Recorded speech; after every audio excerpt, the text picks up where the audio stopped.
want to mention to you that Game 6 of the NBA Finals is Thursday night back here in Indianapolis. And we'll have more to come tonight from Game 5. You'll hear from Don just as soon as this game is over. And we'll check again with Logan out at Gainbridge Fieldhouse.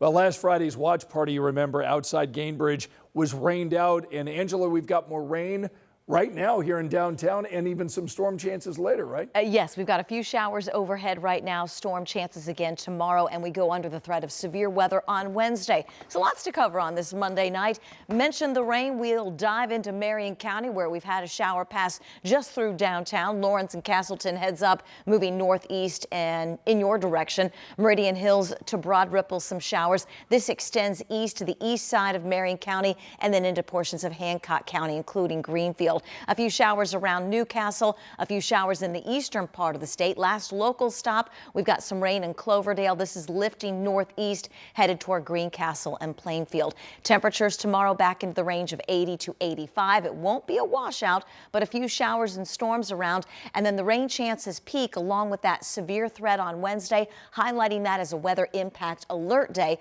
I'll explain in the full forecast. All right, we'll see you in a little bit, Angela. Thanks. Tonight, a former Shelbyville school board member has been charged with sex crimes against children by federal prosecutors. All of this taking place after investigators say David Finkele used an anonymous texting app to ask minors for sexually explicit photos.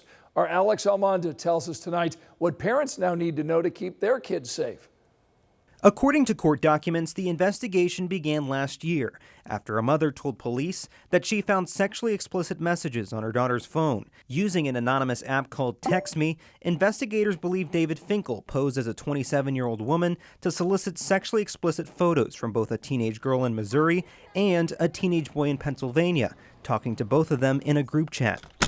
Court documents reveal FBI agents used warrants and subpoenas to identify the account that was used to communicate. Investigators say that led to Finkele's home in Shelbyville, where they also found a phone containing dozens of photos and videos of child sexual abuse material, with some victims as young as infants. It's not unusual for kids to try to reach out to find other friends or to communicate. What is illegal, though, is when adults go to those websites and take advantage of them. Christina Karabov, an attorney with the Zero Abuse Project, says what's important in cases like these is parent oversight and conversation. Parents need to be proactive in looking at what's on their children's phone.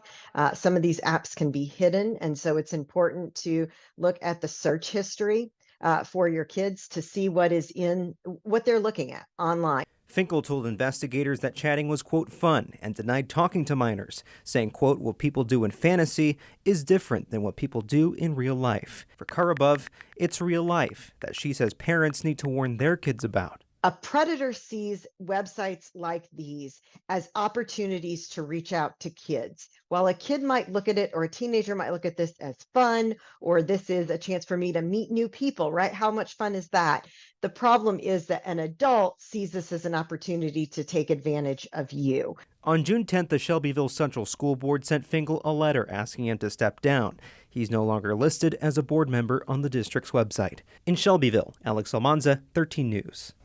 Tonight, for the first time, IMPD Chief Chris Bailey is now going on the record about that controversy swirling over an arrest this weekend. You may have seen this video on social media. Watch. What am I doing? What am I doing? So this footage shows officers tackling and hitting a man that they were trying to arrest early Sunday morning. Police say they were working to break up a fight when one of the officers fired projectiles at 25-year-old Devin Hunt.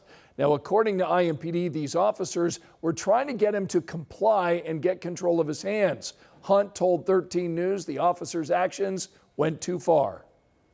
Nobody should be touching nobody, regardless if you wear a badge or if you're a citizen or whatever. So I touched him. Well, he touched me. I slapped his hand down. So tonight, Chief Bailey told us the department is now looking into whether those officers' actions followed policy.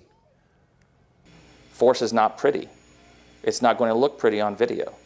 Now, it may be right, it may be wrong. We're going to find out. Now, we reached out to the Marion County Prosecutor's Office tonight. A spokesman told us no formal charges have been filed against Hunt at this time.